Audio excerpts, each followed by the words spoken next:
saw that last video. If you guys didn't see, go check that out. It runs.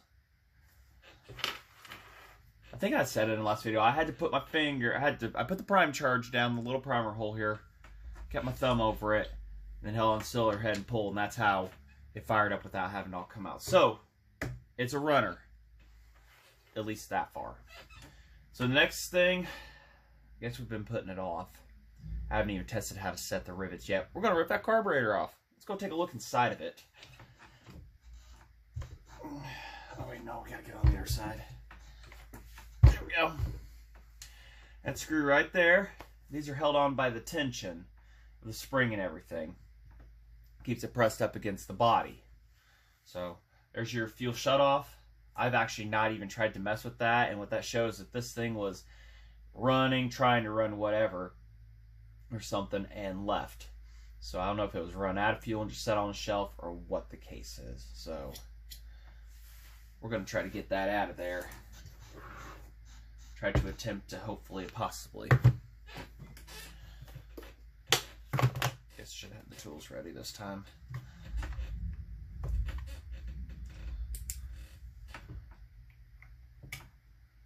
Theoretically, we can get this out of there, eh?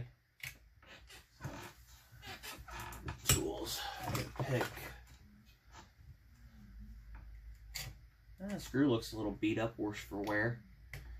Thing's got, of course, that mud in it that who knows what it contains. I might have to take a Dremel tool inside of that to reslot that. It looks like it's been crushed over just a little bit. I don't think I can get a bit inside there efficiently.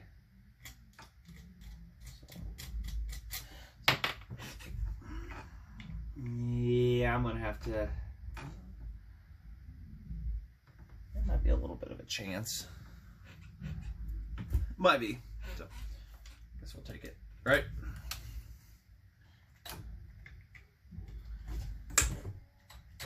Oh, no, we're good. Okay. Thought that was gonna be a pain in my butt.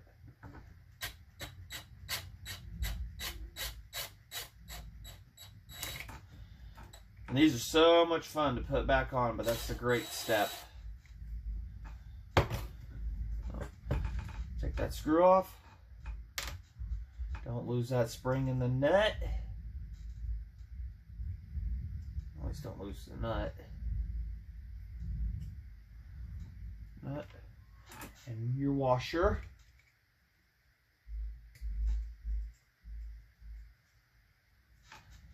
Having done this to a 47 and 430A, kind of an idea of what I'm going to be getting into on the inside here.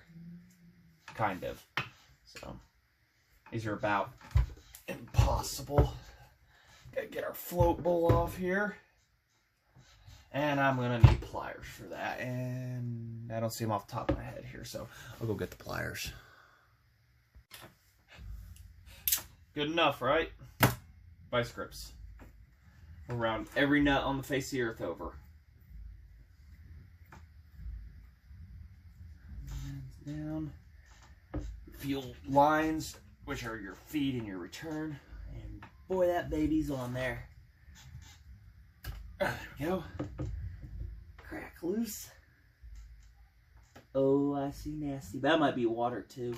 No, that's exactly what it looks like, people. That looks like sludge. Oh, this is gonna be a nice, juicy one.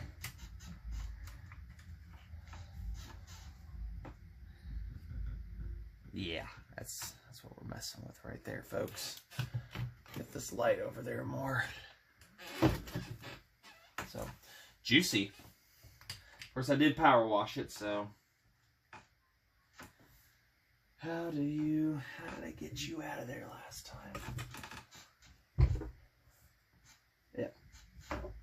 Gonna have to tap it out.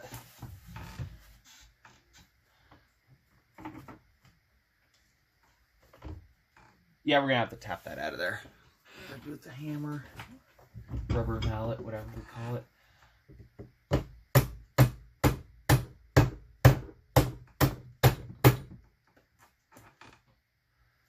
What a mess.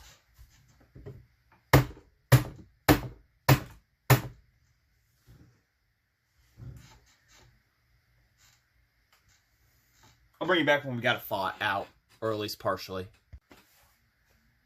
Did a little bit more looking. Now I remember the bolt right there. The set bolt that sets it in after you get that. Keeps it from sliding over.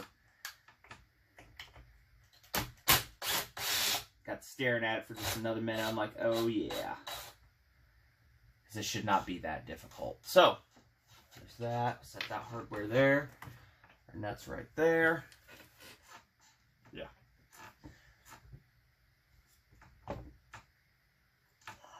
One dirty spring.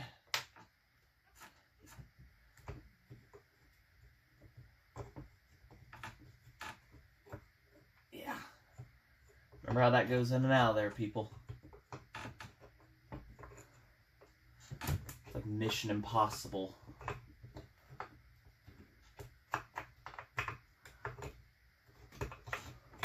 There we go. Okay. In and out. And your jet. That's the high-speed jet, and she looked like she got stuck in there for a minute, so. Yeah. It's got all the ports are there. They're at least open, but it's dirty. So. Get that jet picked out here. Get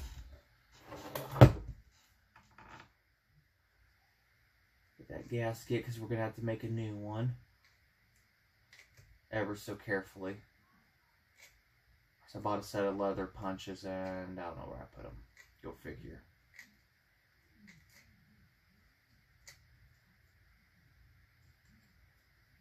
I once put one together and I didn't put that jet in there, but I had to take it back off and I realized, that might be a problem. That's a cork gasket. So, little end here, up in. Remember that for me, guys. Set that little baby right up there.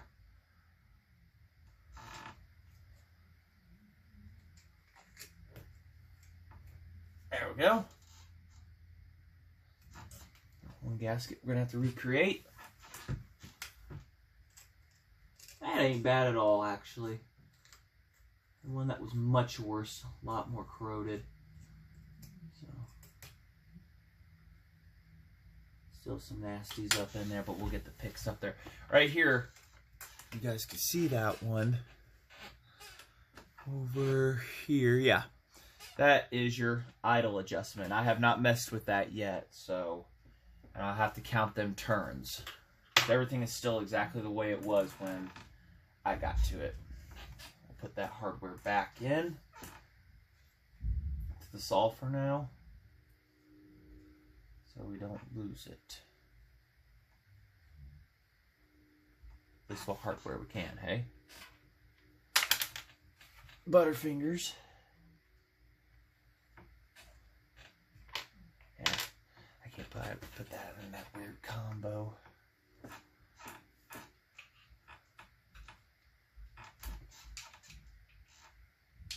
So.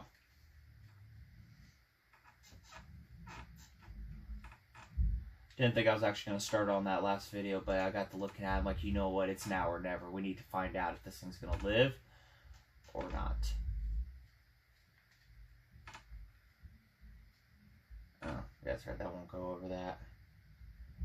Yep, that's right. We'll just keep all that accessories over there. So, get this out of the way here. We'll get that stuff soaking. We'll get, well, not soaking, but we'll get that saw down and we'll get the carb up on the table. Alright, let's get this apart, shall we? So, we've got our filter here. And it has about everything in the woods in it. Could never tell you if this has been rebuilt before, but oh,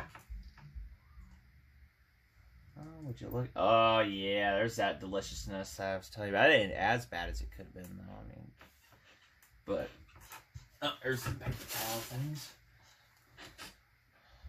There you go. Oh, who wants to take a shot of that? That's got a vintage smell to it. That's bad. Oh, there goes our filter. And that's actually supposed to come apart, but we're going to leave them together. It's a filter and gasket. That's actually, it's pretty clean. Good thing that's actually all that oil was in there. Probably saved it.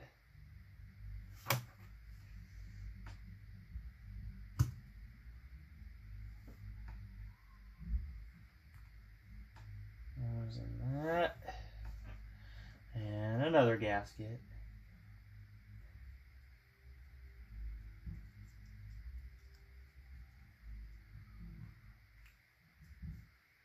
You guys should smell this. YouTube needs to get smell-o-vision. It's actually not bad in there. That's pretty dang clean. I'm going to say that. And you got a little bit of nasty in there, but that's to be expected. Just looks like very fine wood. I got past the intake flock filter. Which, if that had arrived in the mail, we'd probably be working on the tank right now. And splitting that's giving me a nightmare. So there's that side.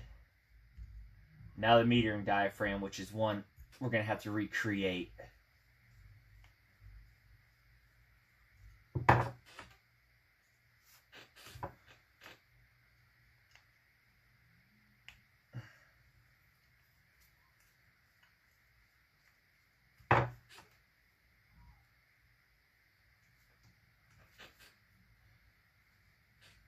I just got some of that vintage on my hand. That is nasty feeling.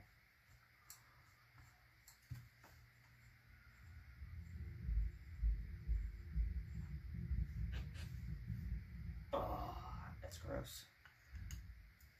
Maybe the diaphragm won't be stiffened up. Maybe it'll be good. Maybe pigs will fly.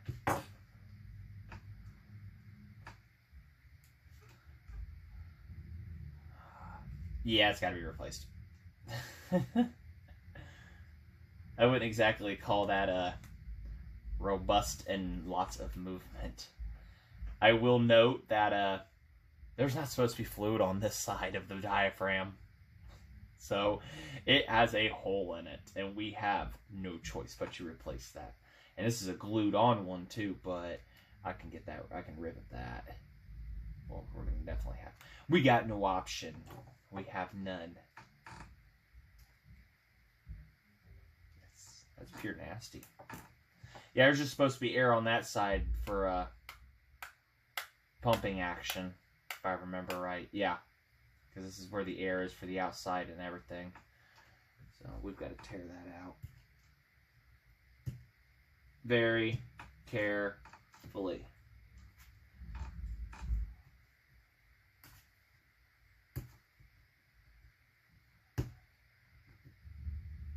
We'll be back.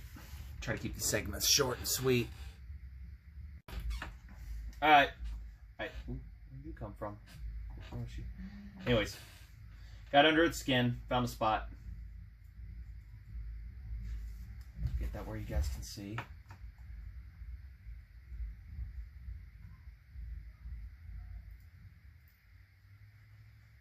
I have no idea how to adhere a metal piece onto this rubber, I mean, unless there was a heat method or something of that nature, but riveting I can do. There we go. And it is held in place by the lever and the ball.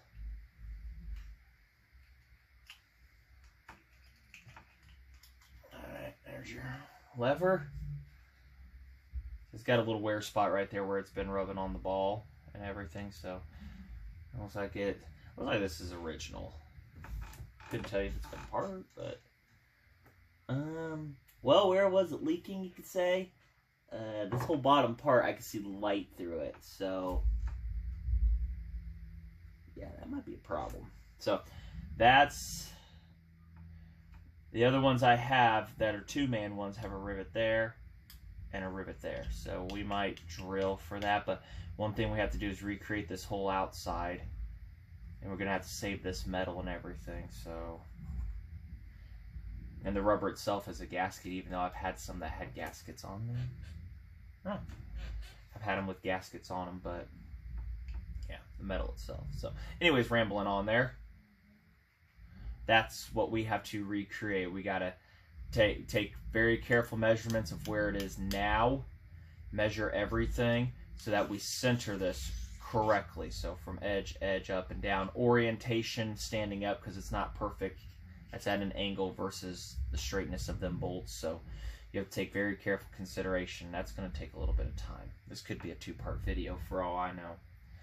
So that right there is the impossible piece to find. And there's the ball. So other than that, though, it looks like the oil being in here kind of helped out. Kept it clean, lubricated. Or the old feel. So it looks like this was running or something, and then something happened and it was just shelved. I mean, I do have a 430A outside with this too, but we want to try and make one because its starter's having issues on me. And I would sacrifice its diaphragm to get this running. So, and there's your drain plug right there. It looks like this was drained regularly when it was put up and everything, so we'll mess with that later. But other than that, there's your basic carburetor on one of these. I don't have really super details on them. So, I guess we'll get all that soaking, what parts we can soak in, and then we can try to recreate some of these gaskets. Try to. Got to get them wiped off and cleaned off. So we'll get stuff soaking here. And a gallon of parts cleaner. Oh yeah, don't forget about this. There's like other stuff behind this one. Like other important crazy fuel stuff. I think, oh yeah, there's a spring behind here, a light duty spring. It's like a diaphragm or something.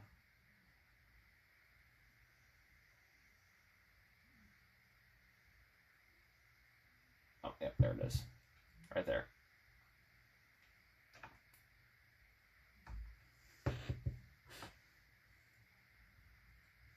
Well, it's dirty.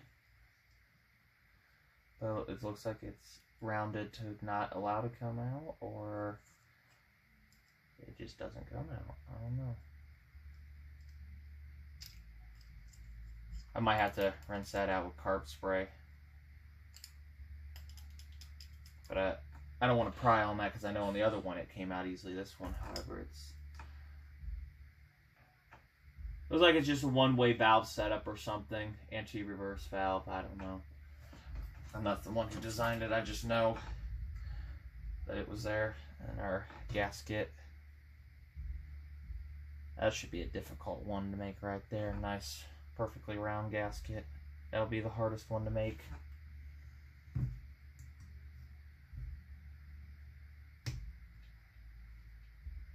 No. Alright, we'll get that soak in here, and I don't know how long it's going to take. I may let it sit overnight.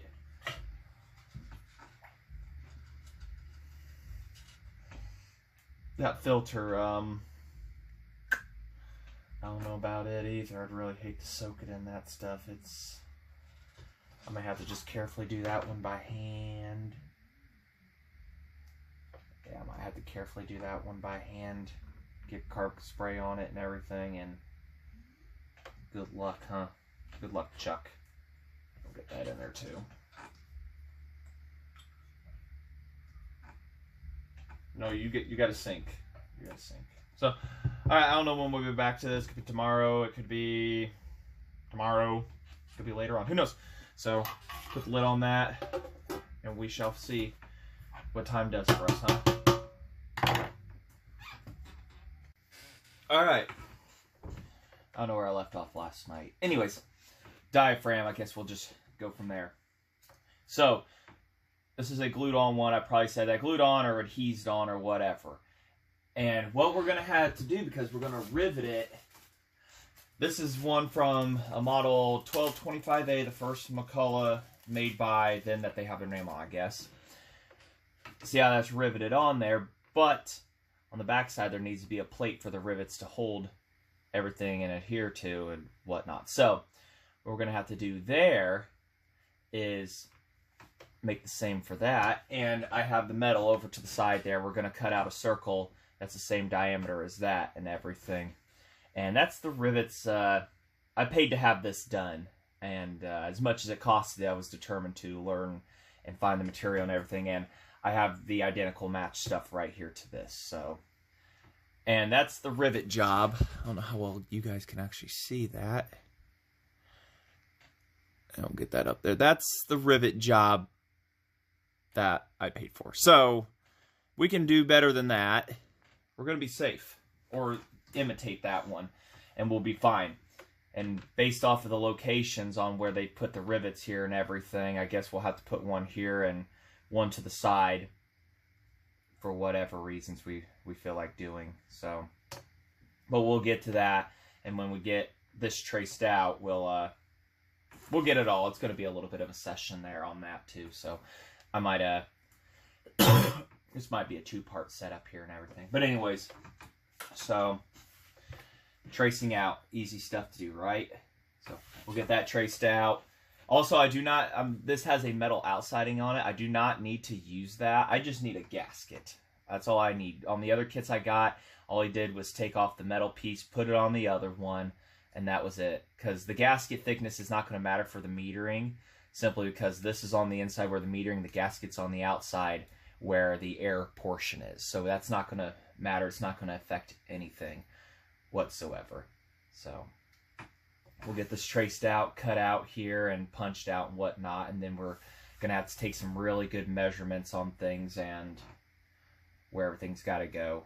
Probably drill through, have them overlapping or something, or I'll just drill through and then we'll transfer that over when that time comes. So